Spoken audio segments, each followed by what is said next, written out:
Là où je dors, j'ai mon hublot de roue juste au-dessus et du coup, vous pouvez voir les étoiles là de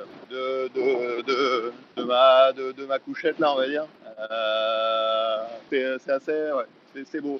On commence à voir un peu de lune aussi. On commence à tourner de plus en plus vers le nord. Je suis plus qu'à quelques degrés d'une route nord. J'ai fait une bonne moyenne sur la nuit là, donc plutôt bien plutôt encourageant pour la suite. Il y a l'approche de l'arrivée, mais on est encore loin de l'arrivée. Hein. C'est le même rythme qu'il y a une semaine ou 3 semaines ou un mois. J'ai pas fait de changement de rythme. Je continue sur le même rythme. Pour l'instant, en tout cas, je continue sur le même rythme. Ouais.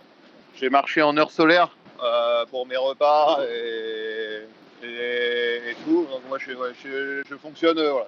Depuis le début de la course, je fonctionne en heure solaire. Après, ça, c'était surtout valable dans le sud. Là, depuis qu'on fait du nord, là, c'est sûr que y a pas, le décalage horaire, il se fait beaucoup moins sentir que quand on faisait de l'est, quoi.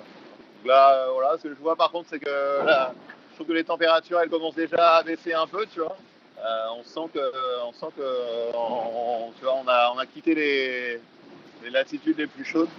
Et voilà, ça commence à baisser un petit peu. J'ai dû me couvrir un peu plus cette nuit là pour faire mes siestes. Et voilà, les nuits sont longues. Par contre, c'est sûr que les nuits sont beaucoup plus longues que ce qu'on avait dans le sud. C'est bien étoilé, ouais, c'est étoilé, ouais. C'est marrant, ça me rappelle dans ma chambre quand j'étais petit, j'avais des étoiles phosphorescentes au plafond. Et bah là, tu vois, là quand je suis dans le lit entre guillemets de mon bateau là, dans ma couchette, bah je vois des étoiles aussi, sauf que c'est les vraies, tu vois, c'est sympa.